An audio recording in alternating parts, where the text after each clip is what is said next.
Huku taifa likijumuika na ulimwengu kuadhimisha siku ya ukimwi, eneo la Nyanza Kusini hii leo limeandaa maadhimisho hayo katika kaunti ya Homa Bay, eneo la Suba Mbita, ambapo wakazi wamepokea mafunzo na uhamasishaji kuhusu namna ya kupambana na unyanyapaa na kukabiliana na maambukizi mapya, hasa wakati huu ambao maambukizi haya yamezua wasiwasi kutokana na ongezeko la vijana wanaoathirika.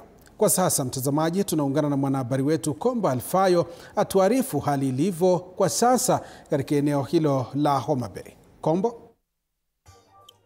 Na asante sana Joashon Sare, kama nilivyokujuza hapo awali, nipo katika uwanja huu wa Uondo ambapo mamia wakazi wameweza kufika hapa sasa siku ya leo, ambapo uhamasisho dhidi ya ugonjwa huu au namna ya kukabiliana na ugonjwa huu wa ukimwi unaendelea hasa siku hii ya siku ya kimataifa ya siku ya ukimwi duniani, ambapo nimejiungana hapa na baadhi ya washikadau mbalimbali ili watueleze hasa siku ya leo siku hii ni muhimu kivipi, na baadhi ya vikwazo ambavyo vimeweza kuwekwa au baadhi ya mienendo ambayo wameweza kuchukua ili kuhakikisha kwamba gonjwa hili linaendelea kukabiliwa na kupunguzwa, maambukizi yazidi kupungua. Nitakuwa nawakaribisha mweze kufika hapa.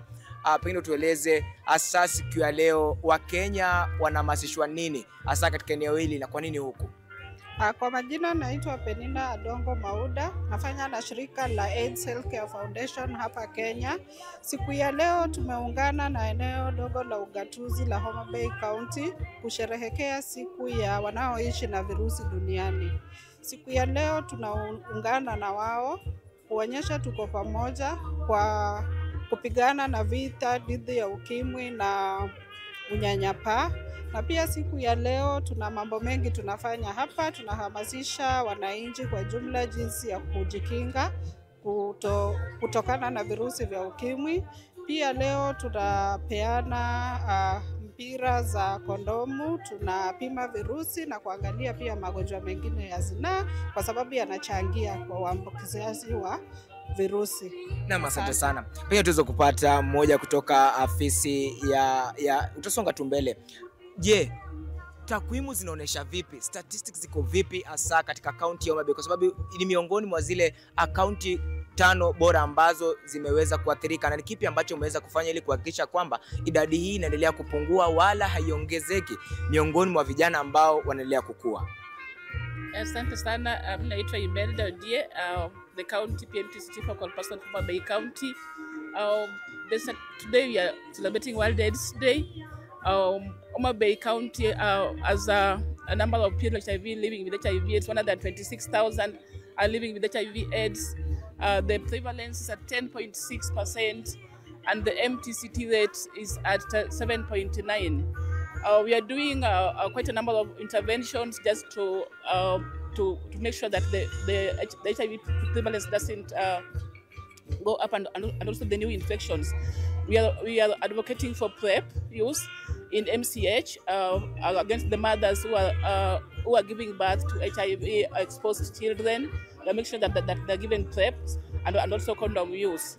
Yeah, thank you. Asante sana. Pengine kwa masuala ya vijana, kwa kifupi tu, mbinu mpya ambazo mmetoa na uhamasisho ili kuhakikisha kwamba maambukizi miongoni mwa vijana haiongezeki, kwa sababu idadi za takwimu zinaonyesha kwamba vijana ndio ambao wanaleta maambukizi mapya.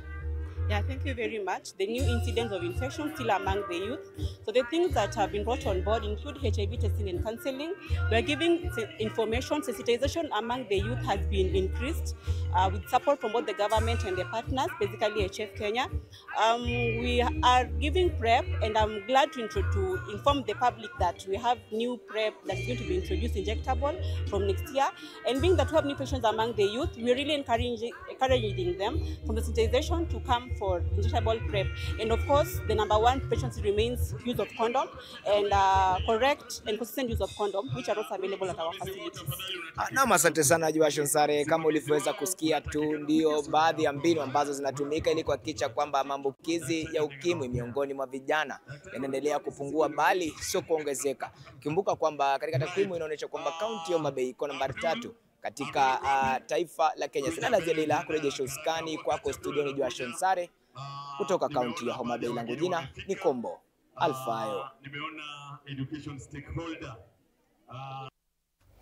Na mtazamaji, huyu ni mwandishi wetu Komba Alfaya akitueleza hisia na vilevile mikakati ambayo imewekwa na mashirika mbalimbali katika vita dhidi ya ugonjwa wa ukimwi. Kumbuka kwamba siku ya leo ulimwengu unaadhimisha siku ya ukimwi, kikubwa kikiwa ni kuhamasisha jamii kuhusiana na ugonjwa huu.